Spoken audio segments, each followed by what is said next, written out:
everybody, and welcome to a new series of Poddywood, the show where we talk about movies with the people who make movies, except not in this episode, as you're going to find out in a little bit. But we're back! And with me, as always, is my amazing co-host. Sorry, that just really tickled me. I love the fact that we say we're back with a new series. How many new series have we had just to cover up the fact that we missed a week? I don't know. In this case, we missed 2 months. Yes, hello. Andrew Roger Carson here. I'm back from New York. I have been back from New York for 2 months, but we just haven't gotten around to doing any episodes.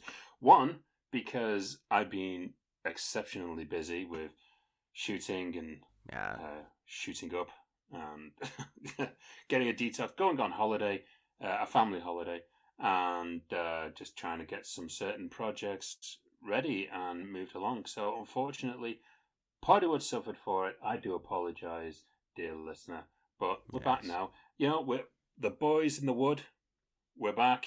You know, we're like a McDonald's McPlant burger the night after a night on gin and tonic. You know, it's not good, but you're gonna runs with it. That sounds very, very specific, and as if you have first-hand knowledge of it. I wouldn't say first-hand. That's not the body part that springs to mind when I think about having a night of what was it? It was lemon sherbet gin. Really? It's really nice. And then I made the fatal mistake because I'm dieting, because I'm trying to lose as much weight as possible. So I decided I'm going to be good, and if we are going to order from McDonald's, I'm going to have a McPlant. And my body just does not like a McPlant burger. Right, everybody hold on. We will get on to talking about movies in a second. I just want to know more about this. So hold on. You were out and you decided that you were going to be healthy by ordering a McPlant. No, this was the next morning. Okay. So I wasn't out. I was at home because I drink responsibly, because if I'm drinking out, then I'll probably never make it home. So I basically just decided, I kind of like gin and tonic. When I was away in Spain, I was drinking gin and tonic because someone told me it will keep mosquitoes away because they don't like it. So unknowingly to me, I spent the entire week in Mallorca pissed out of my face on gin and tonic every evening. So I thought, I'm going to try this lemon sherbet stuff because it appealed to me. I like lemon sherbet, so give it a go. How bad can it be? You want some lemon sherbet? Oh, that's going to be so ironic in a little while. But that was lovely. I woke up the next morning and I'm like, I just need some trash to eat. I don't want to eat McDonald's. I want to stay on this healthy binge I'm having. And I've got the McPlant, which is, I don't know what it is apart from when you're eating it, you already feel this is not going to be good for you. Right. And lo and behold, only a few short hours later, it's not good for you at all, unless you're trying to lose weight. Right. Okay, so what people have found out on this podcast that is supposed to be about movies, that is if you mix lemon sherbet gin with a McPlant, that you usually end up with some kind of explosive bottom. They're not the perfect buddy romance. But speaking of buddy romances, Steve, I think we've got to get back to what's in the box from our last episode. That segue was killer. 5 minutes it took us to get to this. I scripted the entire thing all the way from the beginning. I knew where I was going with it. It was going straight over the cliff. And speaking of straight over the cliff, let's talk about it was what's in the box from 2 months ago. Yes. Live from Connecticut. Well, semi-live from Connecticut. In other words, we ballsed up the live and just recorded it and shot it out. We did. We will actually try and get a proper live stream going at some point in the future. But at the moment, no, for some reason, we just couldn't manage it. But yes, Thelma and Louise, 1991. It is a Ridley Scott joint back in the time when Ridley Scott was actually pumping out some really, really good stuff.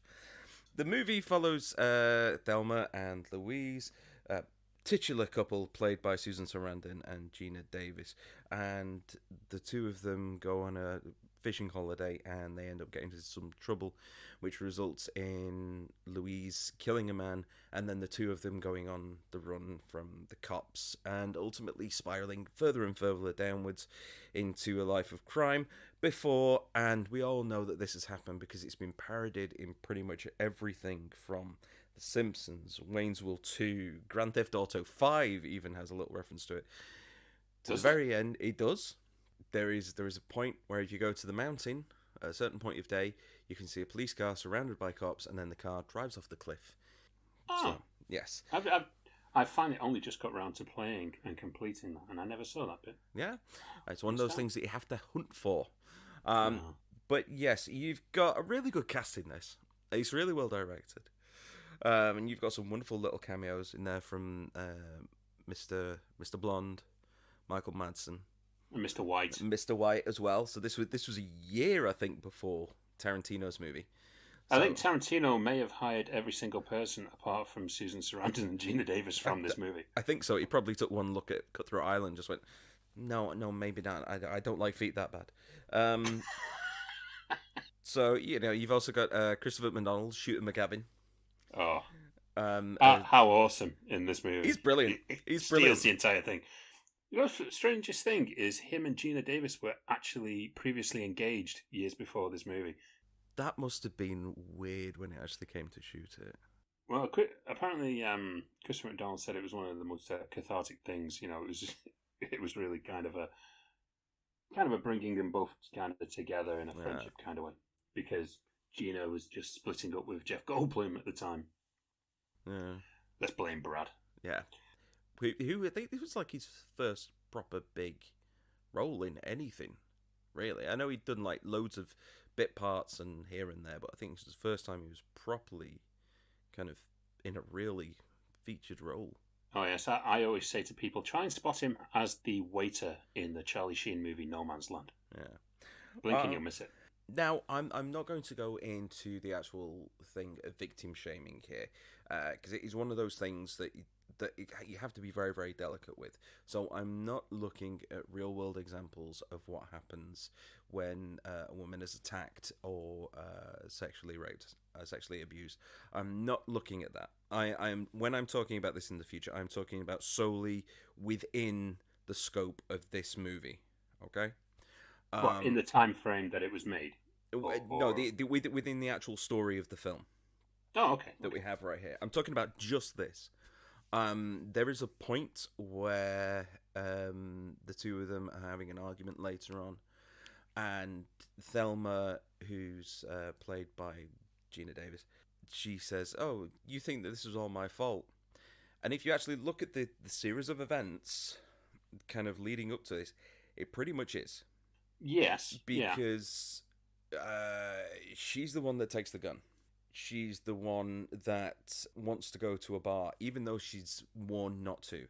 She's the one that starts to get drunk, even though she's warned not to. She's the one that ignores not only Louise's advice but the barmaid as well. But the barmaid as well. Even if you could put that up to kind of innocence, there is a certain... In all fairness, she was incredibly over-flirtatious with him as well. Incredibly so. So yes, like I said, I'm not victim shaming in real life. Not in real life. I'm just looking at the film. But then pretty much everything else that happens within the scope of the movie, it's Thelma that brings the trouble on them. She just keeps trying to draw the heat. She seems to have no sense of self-preservation. So first she stops at the bar, and then everything, happens with Harlan, I think his name was. Yes. She got caught up in a murder, and the first thing that she does is just want to sleep as opposed to talk and try and sort things out. She goes sunbathing while her friend tries and sorts out the situation, completely oblivious to what's going on yet again. She then brings a complete stranger into the whole situation just because she finds him cute. She leaves him alone in a room with the money that they've been talking about after he's admitted that he has been a criminal and a robber. She then is the one who makes the decision to go and starts robbing the liquor stores. And she is the one who also locks the cop in the trunk. Yeah. It's like just a complete series of you have no kind of concept of what would happen in any given situation. And So, are we saying though that Susan Sarandon is more the victim here? she's definitely the one with her head screwed on more. Yeah, but everything that kind of happens affects her, and she ends up. Spoiler alert: they drive off the Spoiler cliff alert, at the end of the movie. I think she's just had enough, and it's like I have to kill this bitch. She has completely ruined my life. Jesus Christ! What's next? She does have a mysterious backstory which involves somewhere in Texas, which we don't know about. We never find out about that. Well, we all know about Texas law. Yeah, especially when it comes to women, and we're not getting into that one because that's a completely different podcast that you can get into. Take your pick, you know. So okay, well, did you enjoy the movie? I did. I thought it was well performed. I did pause it though and thought, oh, okay, I kind of need to go for a pee. I'll pause it. Oh, it's probably about 3/4. No, I've still got an hour left. Oh shit. There is a point where it feels like this feels like it's been going an hour and a half, and it's only really been going like 50 minutes. It really does. Yeah. But that's Ridley though. His movies, you could probably name on one hand the movies Ridley Scott has done that has been under 2 hours long. Yeah, they're never short ever. No. But the only thing that I will take away from this as well is there is this constant thread throughout the whole movie that men are assholes. Yeah. There is only one kind of redeemable character, male character throughout the whole movie, and that's probably Harvey Keitel's police detective, because everyone else is either abusive, they're a rapist, they're a criminal, they're a sex pervert, they're misogynistic, they're dumb, they're aggressive, and there doesn't seem to be any kind of positivity towards menfolk. It's like, no, if you're a man, you're stupid, you're violent, and we hate you. I don't know. That's it's very easy to kind of pick up on that. I mean, this film was a hit. Yeah, it was. But I do have some questions for you on it though. Okay, one, is it a downbeat ending or not? I don't know. It does seem to be an ending that doesn't. It kind of comes out of nowhere. It does. Yeah. But would you class that as a real downer of an ending, or is it kind of happy in the circumstances of the script? I don't know. It almost it feels like it's an ending that belongs to a darker film. It probably was written as a dark film. I know there was. I think MGM was the studio, and I think they did want. I think there was a couple of different scenarios for the end. One of them was that Louise pushes Gina out of the car before it goes over. And that would have fit perfectly with the story. Get out. You're not following me to hell. Yeah. And one of them was, they either go to prison or something like that. But, they stuck to their guns and presented that. And it's an iconic ending. It's been ripped off in everything. So, a little bit of trivia here. Do you know that still to this day, this is the most recent film where both female leads have been nominated for Best Actress? Ooh, now that does need to be addressed. It does. Previous instances where that has happened has been All About Eve, which is an amazing movie, really is. Last Summer in the 50s, I believe that was, and Terms of Endearment in the 80s. Okay. And it was Shirley MacLaine and Deborah Winger. Apologies if I didn't know all the actresses' names. That just came out the top of my head. But yes, this was the most recent film where both female leads have been nominated for Best Actress at the same time. And they lost to Jodie Foster for The Silence of the Lambs. Okay. And that's not all, because Silence of the Lambs pretty much scooped every bloody Oscar that year. The only one they didn't take was Best Adapted Screenplay, which this film won. Okay. Yes. I've got nothing to add to that, really. Okay, carry on. Good point. Have you seen the trailer for this movie? I haven't, no. The trailer completely misinterprets this movie and makes it look like a comedy. Won't be the first time. No, this is more like a fried green tomatoes style comedy that this thing was marketed like. I remember seeing it and thought, it's like a funny, road movie type thing. And then I actually saw the movie. I was like, whoa, this got dark really quick. Yeah, because that's happened to me a number of times. I can't think of them off the top of my head, but I have seen movies where I thought, oh yeah, this is going to be really funny, and then sat down and thought, oh, I want to slit my wrists. Yes. And another bit of trivia here, and this is something that we really have to talk about. I cannot bring up Thelma and Louise without mentioning the fact that this movie was almost sued by the makers of the movie Assault of the Killer Bimbos. Oh, Jesus Christ.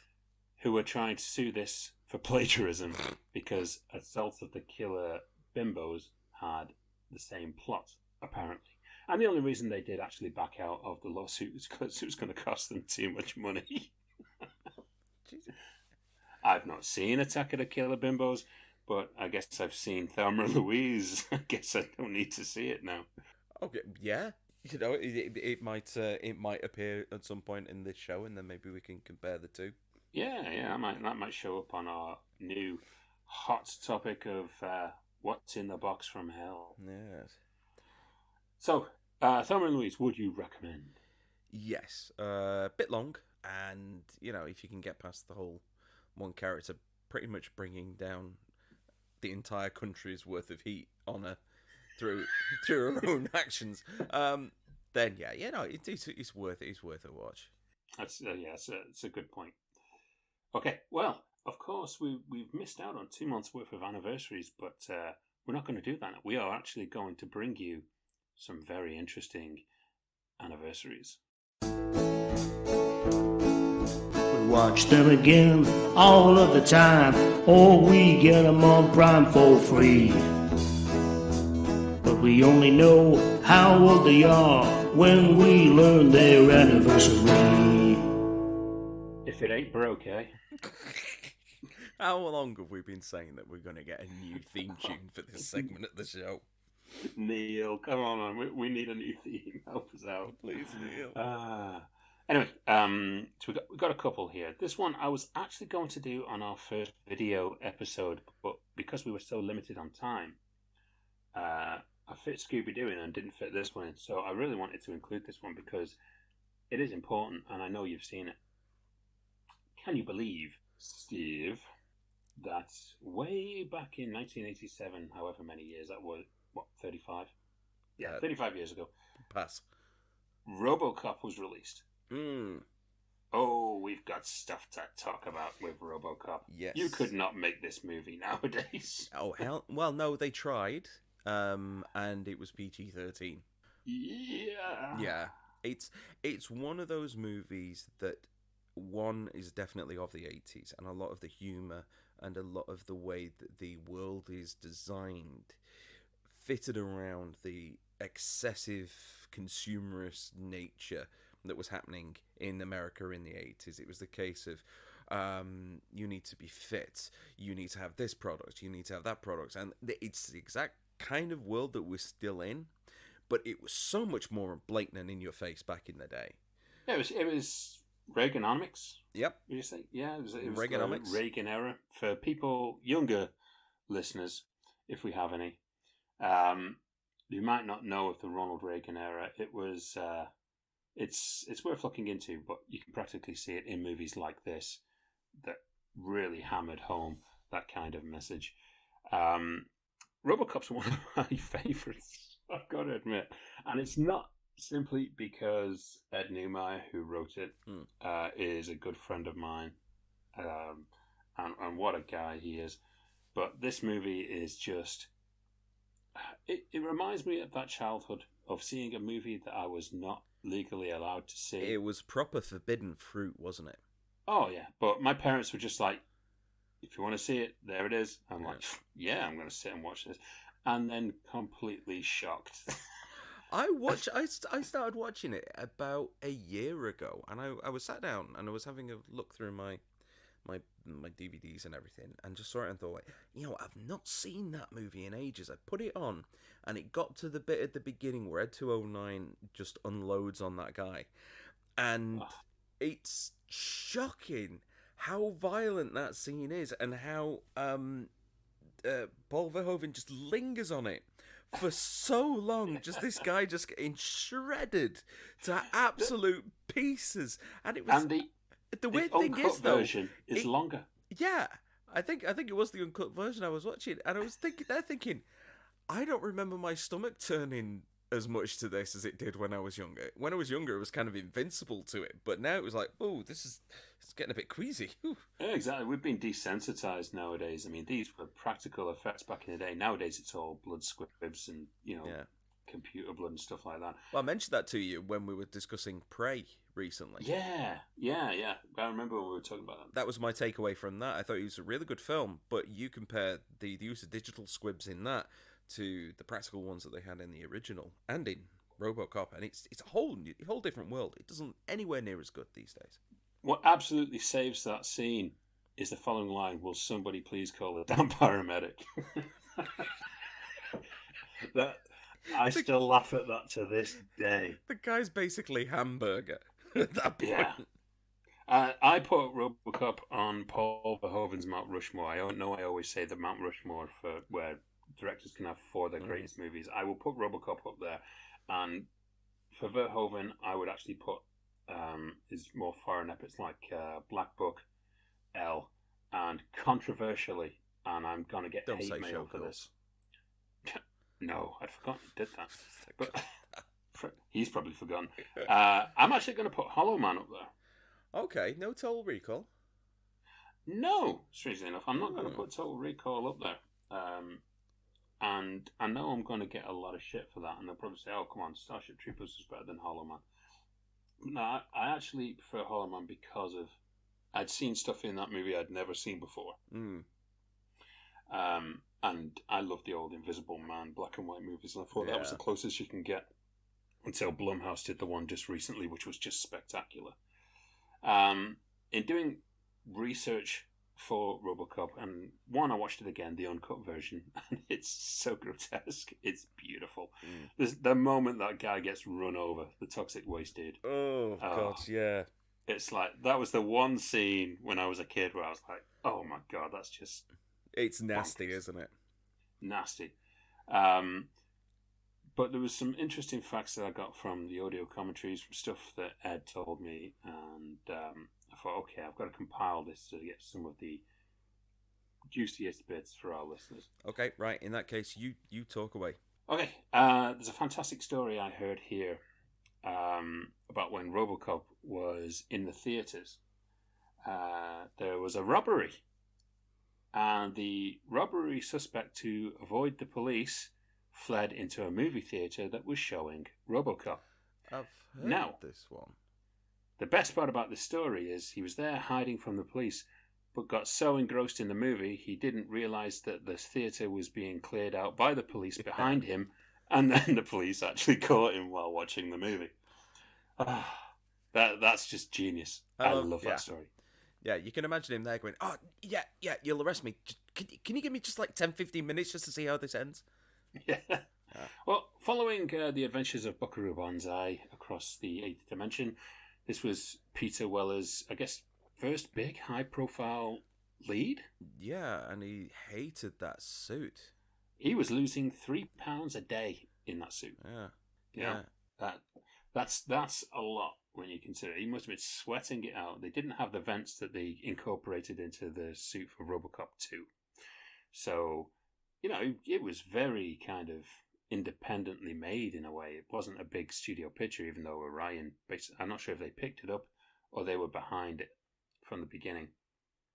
But this script for RoboCop was rejected by nearly every single big director in Hollywood. Every one of them. And we can thank God that Paul Verhoeven's wife at the time actually picked it out of the trash can and told him to actually read it. So I think he obviously saw the title of RoboCop and just said, "Wow, what is this shit?" So he's Van Damme. You didn't know it. Everyone's just Van Damme this week. Yeah, I do not like this shitty RoboCop title. What is this? Yeah, but I don't even know if he's German, to be honest. No, he read it. So he's Dutch. Oh, is she Dutch? Okay, that makes a hell of a difference, yes. By way of Jewish Dutch. I love it. But yes, his wife got him to read it, and then he took it on. Now, do you know what scene in RoboCop took the most time to shoot? Can you guess? This is either going to be something incredibly simple or it's going to be something really expansive. I'm going to go for something simple. I'm probably going to say it's the spike hand. Nope. No? You were close to the hands, though. It was RoboCop catching the car keys that are tossed to him. Oh, yes, that's right, because he had... The gloves are kind of rubber, aren't they? They're foam rubber. And they kept bouncing 50, off it. 50 takes just for him to get the one shot of him catching the car keys. 50 takes.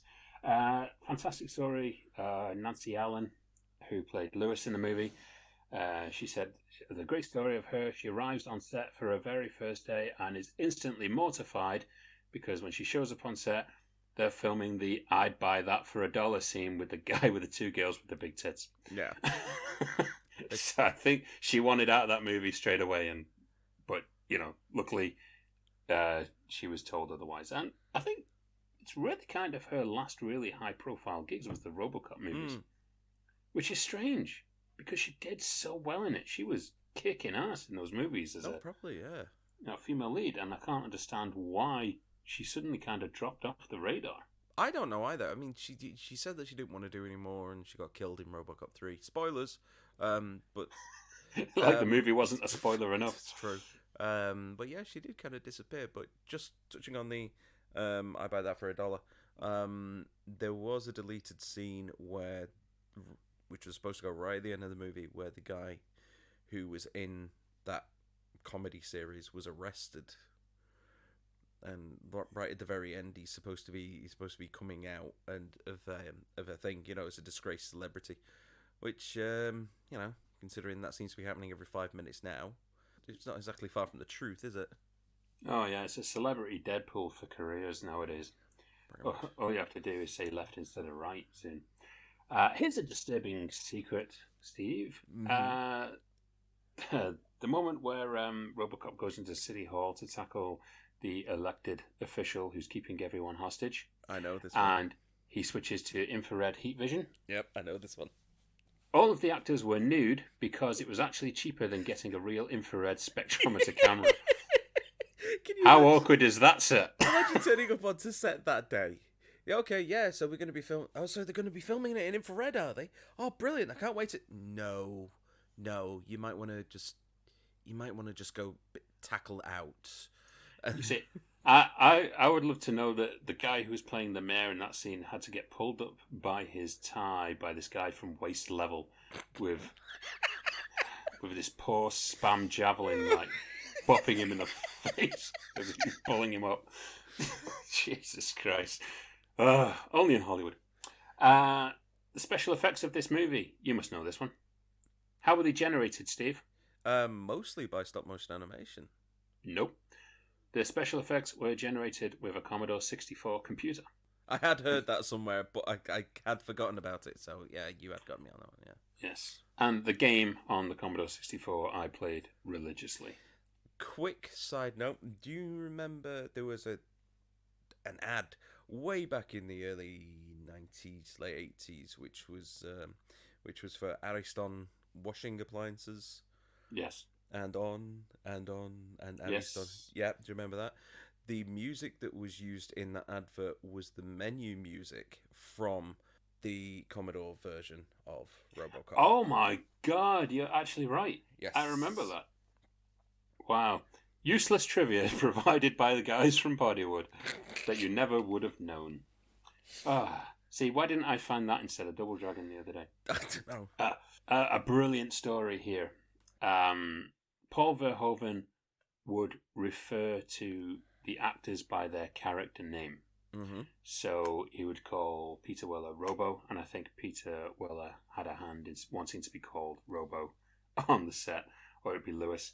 The scene where Bob Morton is killed by Kurtwood Smith's character, Miguel Ferrer killed by Kurtwood Smith. Yeah. There was hilarity on the set because the two prostitute actresses Verhoeven would constantly refer to as bitches. Bitches leave. So you're bitch one and bitch two. Oh, it's classic. Something a bit bizarre about RoboCop.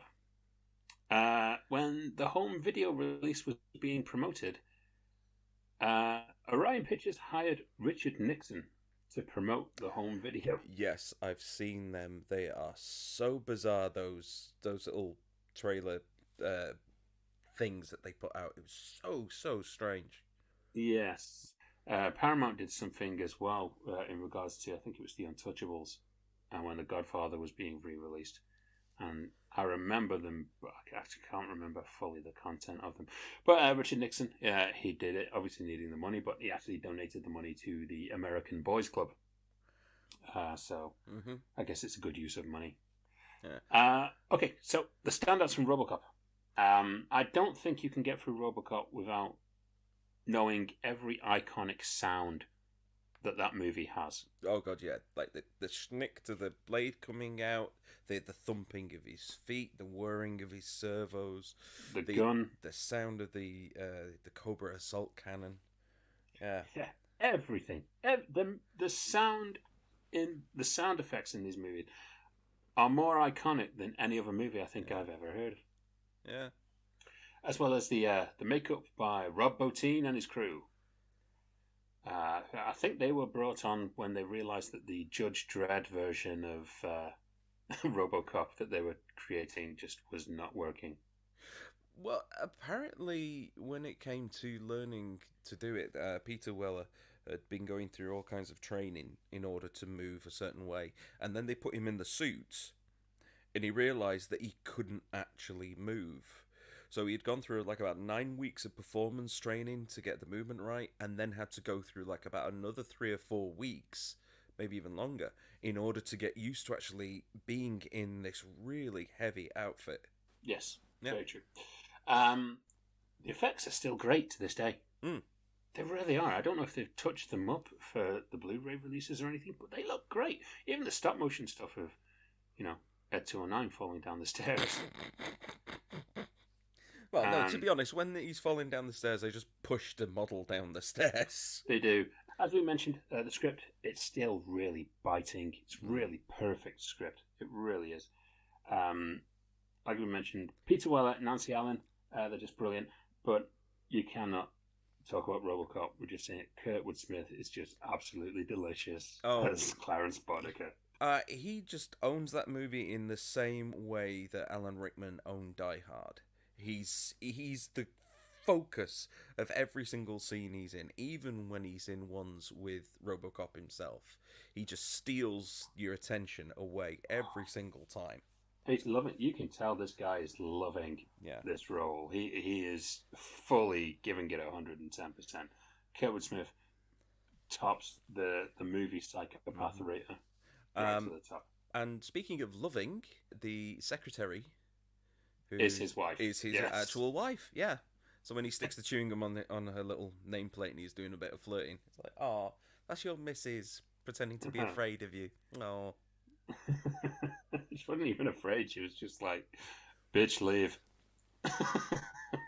Okay, so yes, RoboCop, 35 years old and iconic. There has never been a better RoboCop movie than RoboCop, the first one. Yes, with the possible exception of the version that was broadcast on TV in the UK and had all of the bad language taken out. But that's a story. That's a story for another time. Why that has not been put as a Blu-ray extra, I do not know. Oh, I would kill to see that as a Blu-ray extra. It was the worst edited for TV effort that you could possibly hope to see. Shout Factory, get on it. Yeah, but we're going to go back a bit here. 40 years, right when we were little nippers. A movie called An Officer and a Gentleman was released. God lift me up. That's as much as that song as I can sing without those getting copywritten stricken. Very true. Have you seen An Officer and a Gentleman? I haven't. I like with Thelma and Louise and a load of other stuff you've had out of What's in the Box. I've seen the parodies, mostly from things like The Simpsons. Yes. You know, I tell the boss I'm going out to my car and I won't be back for 5 minutes. You know, yes. That thing. Okay. Well, An Officer and a Gentleman, directed by Taylor Hackford, and yes, this does go on Taylor Hackford's Mount Rushmore. I put it up there with Ray, with Jamie Foxx, which is the Ray Charles biopic. Mm-hmm. Dolores Claiborne, which was the Stephen King adaptation, which is actually really good. And I'll put it up there with a 3-hour Latino epic that Taylor Hatford directed called Blood In, Blood Out, which is worth seeking out if you can find it. Officer and a Gentleman. It was the movie before Ghost and Pretty Woman that every woman would have you watch on a romantic evening in. And which is ironic, really, because Richard Gere and Deborah Winger didn't like each other for the duration of the movie. And Deborah Winger actually hates the movie too, to this day, which is weird because it is actually her biggest hit movie she's ever done. But we've all heard stories on Deborah Winger on plenty of different talk shows and that, you know. I've not. Is she supposed to not be easy to go on with? Shirley MacLaine. That's the best way to do it. Okay. This is the movie where Louis Gossett Jr., Chappie himself from Iron Eagle, in case you were wondering, Louis Gossett Jr. won Best Supporting Actor, and what is fantastic about that is he is the first African American in 19 years to do so, because the previous winner was Sidney Poitier for Lilies of the Field. Oh, no. For some reason I was going to say In the Still of the Night, but no, he was the main actor in that. Yeah. We're talking Best Supporting Actor. Ah, right. This script for An Officer and a Gentleman was passed around Hollywood for nearly 10 years. Nowhere wanted to make it. And finally, Michael Eisner, who was head at Paramount at the time, due to Don Simpson's insistence, basically said, okay, we'll make it, but we're only going to make it for $6 million. That was your budget, $6 million. And it was the third highest grossing movie of 1982. Which is brilliant, really, because that is all them profit. Huge amount it of is. profit. Oh, yeah, and it made, well, Richard Gere was a star anyway, but, it I think it was the last box office hit that Richard Gere had up until Pretty Woman. So there was a good 8 years where he was making movies like No Mercy with Kim Basinger, and he always just seemed to do these steamy, erotic movies for a while. I think it just became his cliche. A lot of movies were being made like thankfully, that in the early thankfully not 90s. Groundhog Day. Oh, God, can you imagine like an erotic thriller like Body of Evidence or something like that, or Sliver? Just being Groundhog Day. I absolutely love the fact that the movies that you do know about are some of the worst shit that could ever be made. Well, we didn't have the internet when I was in my teens. You have to make do somehow. Yes. Yes, I'm going to take this copy of Hello, Mum. Sliver. I'm going to take this copy. She's going to be listening to this as well.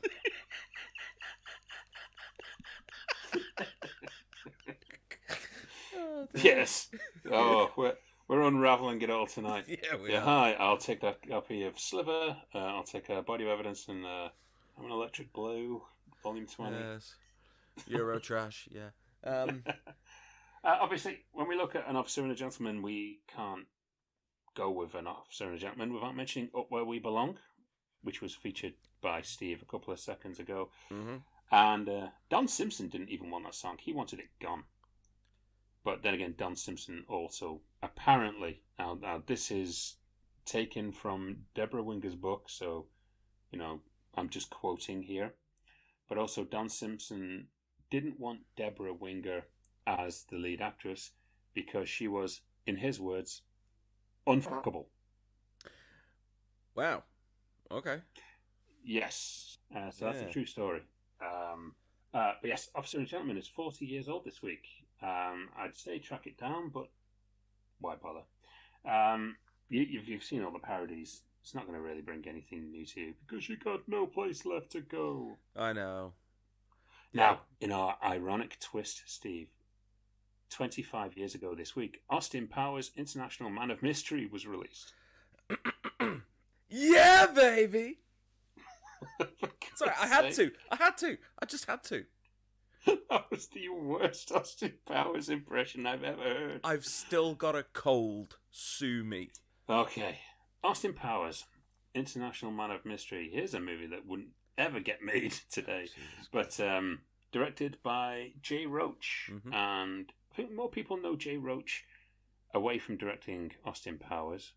He is a very successful producer. He produced Trumbo and Bombshell, movies that were released over the last 10 years. He also produced the utterly terrible Jeff Bridges, Tommy Lee Jones IRA bomb movie, Blown Away. Oh God, yes, I have seen that. And Yes, the movie that was released on the same time as Speed. Hello, would you like to be listening to me Irish accent? Yes. Yeah. Austin Powers, unfortunately, I'm not a fan of. Now, at the time, there was one or two jokes in there that I did like, and I think it's got some interesting history around it. But the interesting history is all kind of really dark. So, for example, Joe Son. Now, Joe Son played the odd job knockoff Random Task in the movie. Who the hell throws a shoe? Yes, currently you can see him serving a lifetime sentence for the torture of a 19-year-old woman in 1990. Yeah. And you can really look into the history. I don't want to get into that. I think the more depressing thing about it is the woman who was tortured actually had a copy of this film in her home and didn't realise until she watched it and then saw this guy. That's just horribly shocking to go through. Now, this movie was not a hit in the UK. Really? It was not a hit in the UK. It was a hit on home video. But this movie was annihilated by the Full Monty. Well, yeah, the Full Monty was just owning everything that year. You couldn't move. It was just...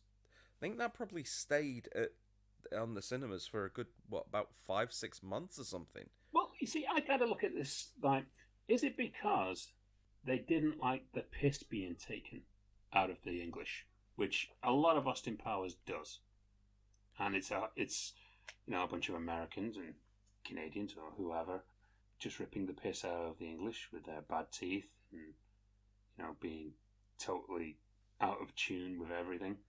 Or could it just be the fact that it had the worst timing ever to do a Princess Diana joke not even a month after she died, and they left it in the movie? Yeah. Because it was the whole, Princess Diana is having an affair and we're going to get pictures and blackmail. And it's like, you could have cut that out. Taste. You could have cut that out. Realistically, what would you have missed? Nothing. It's just a blink and you miss it. Exactly. The rule of three might have been scrambled up a little bit for just that one scene, but you'd have recovered. Yeah, the rule of three. I love that. Yeah. Love that.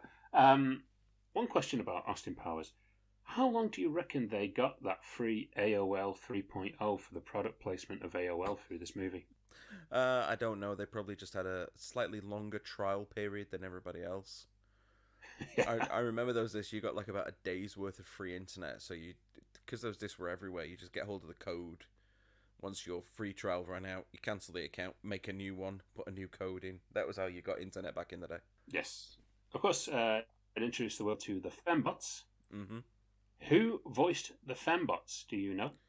Oh, I do not. I will tell you. It was Wendy Lee, who voices Faye Valentine on Cowboy Bebop. I have not seen Cowboy Bebop.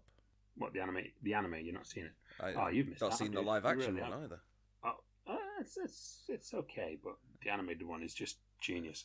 This movie has a special rental history with me because I hired it from our local video shop, watched it, didn't think much of it, but then never got round to taking it back for about 2 weeks, and so it racked up about 2 weeks worth of late fees, and then watched it several times over that 2 weeks and just thought, it's alright. I don't know why. I just never got round to taking it back for about a fortnight. I think it's just pure laziness. That is all you can class it as.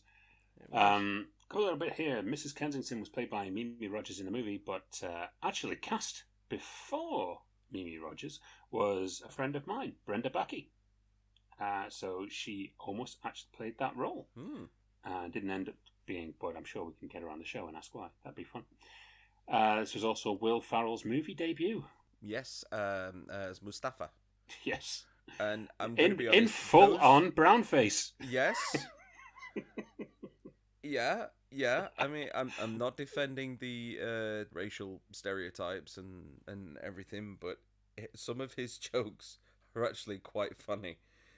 Just him doing the I'm still alive down here, and everyone's reaction. Yes. I love those little bits. Yes. And I've got a question to leave you on. Mm-hmm.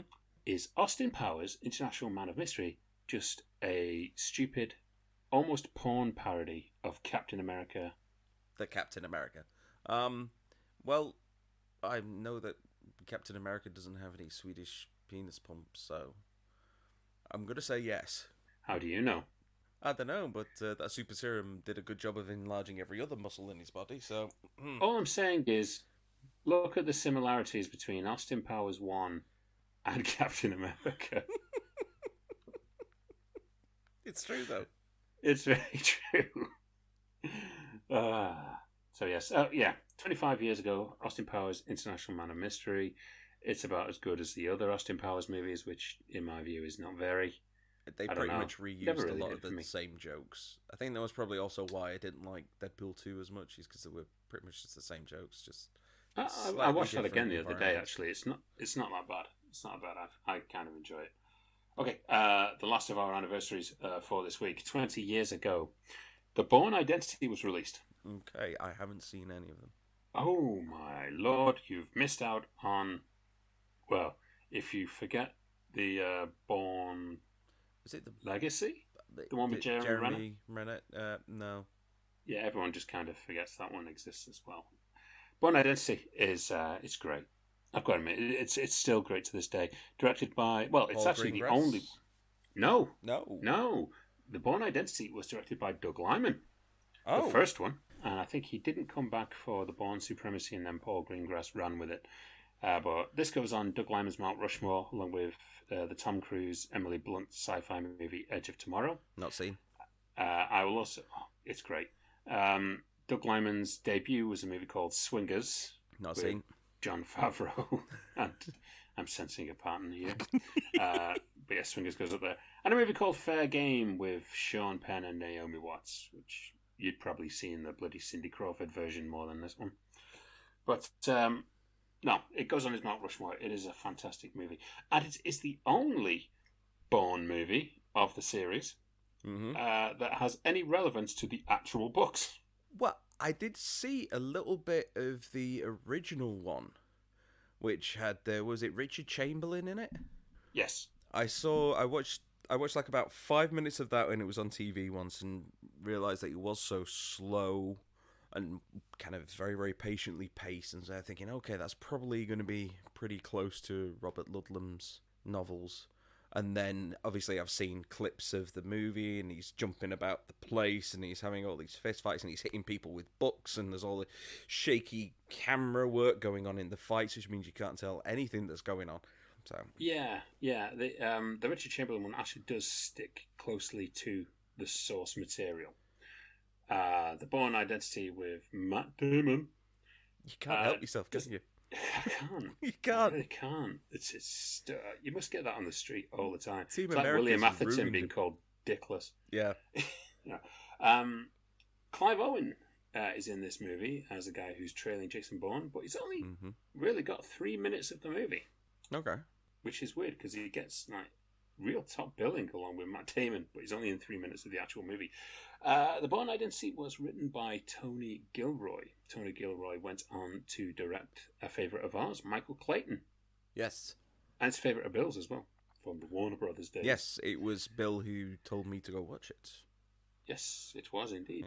Yes. It has amazing car chases in it. It was done by the same stunt team who did Ronin's car chases, so you know what you're in for Yes. there.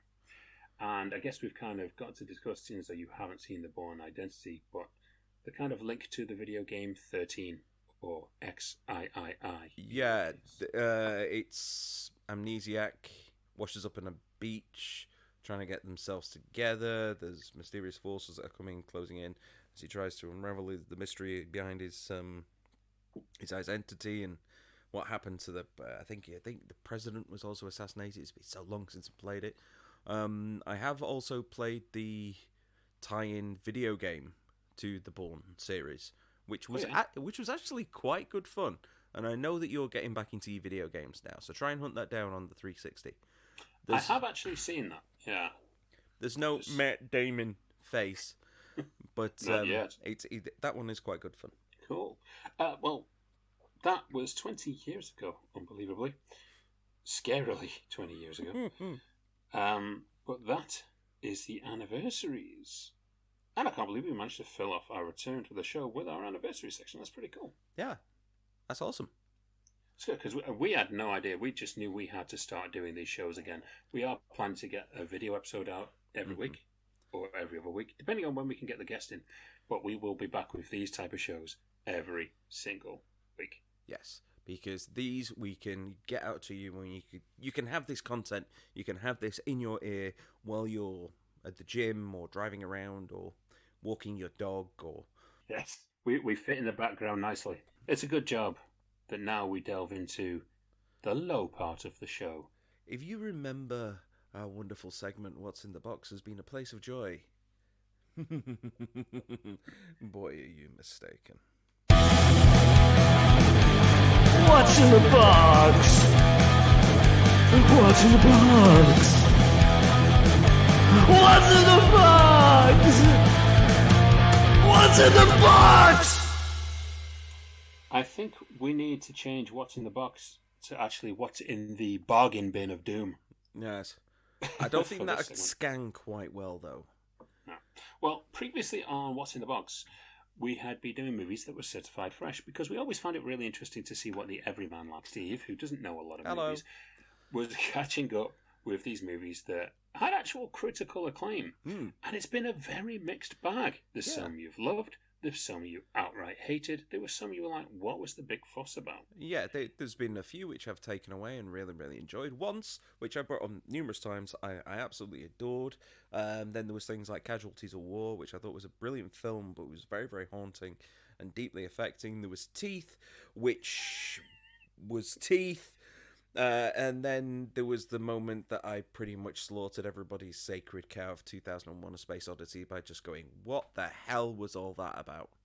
So you seem to bring Teeth up a lot. Are you actually saying that Teeth was the worst film from What's in the Box you saw? No, it was definitely. I think it was probably the biggest missed opportunity. Because I'm sure that Ghostbusters was. Or did you already forget that came out? I had honestly forgotten that I'd watched it. Well, the good news is you never have to do it again. But now we're taking things in the opposite direction with what's in the bargain bin, I guess. What's in the bucket. Yeah. What's in the grave filled with E.T. Atari games. We used to pull out the hot, now we're pulling out the rot. Yes, these are the movies that are certified as rotten. You know, some of the lowest scores, as if they've got the green splat, then he's watching it. And I guarantee you, he's probably seen more of these. Yeah, I probably have, yeah. You probably have. And some of them are pretty surprising. So when I was loading up the alternative, I guess we can call it the splat box. Yeah. That's what I called it.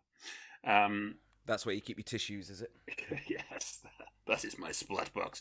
It was pretty interesting to see that a lot of these films were certified as rotten, and I thought, actually, these are pretty good. So I've pulled 3 out here. So we're going to see how we get on. The first one out of the bargain bin of doom is 8mm. Oh, Nicolas Cage. Now, you see, Cage. I haven't seen it. However, I was expecting, when you pitched this whole idea to me of swapping it, I was expecting it to be things like, what was it, the Attack of the Killer Bimbos, or whatever it was that you mentioned earlier. Those movies are in there. I went for stuff that was 25% or under. Right? Okay. Right, so it took a lot of work doing this, and I hope you appreciate it. So no, it's just I always assumed that something like 8mm, which I knew had a sequel, was kind of a bit better received. No, 8mm was really well received, and it was a hit, but it sits at 23%. Okay then. on the tomato meter. So it's going to be interesting to see what you take out of this. I mean, obviously, you've got to come into every one of these movies ignoring all the hoopla and all of the critical plays and anything that anyone writes online, and watch it as a movie and take something out of it. So it's interesting that 8mm is our first one. All right, then. So, investigating a snuff film with Nicolas Cage. Go! Yes, exactly. So yes, you'll be able to tune in next week to the audio version of the show. You will hear your viewing experience of 8mm. I actually look forward to that because it is a movie that is very split. Because I remember Bill was telling me, it's a really good movie, but it was so dark. The subject matter was so dark, and it is. But yeah, I'm interested to see what you feel about this. Okay. Well, we'll find out about that, like you say, next week. For now, though, yeah, just keep subscribing. You'll find us on YouTube, Spotify, Apple Music, Amazon Podcasts, and on just like loads and loads of places. And if you actually want to get in contact with us, meow, about anything which we've talked about this week, including if you speak cat, then you can get in touch with us through our Twitter at Poddywood, or you can find us on Facebook at Poddywood, and just get involved in the conversation because we like it when we hear from viewers about what we're talking about. Yeah, subscribe. We love to have you along with us. We love to hear what you have to say. We love to hear if you've enjoyed the show, what you'd have different. It must be raining outside because the cat has just come in the room, as you heard. And he's rubbing up against my leg and he is soaking. Well, so don't even do that joke. Don't even go there. What? Don't even do What? it. Right. So, with that in mind, thank you for rejoining us. We have missed putting these shows out, and we hope you've missed us. And we hope you've enjoyed today's show, and we will see you next week. Yes. Take care now. Bye-bye.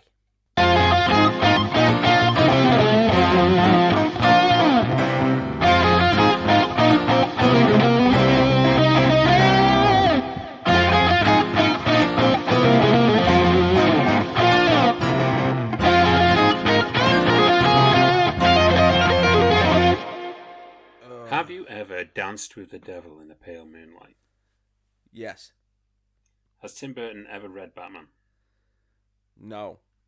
He's not read Superman either.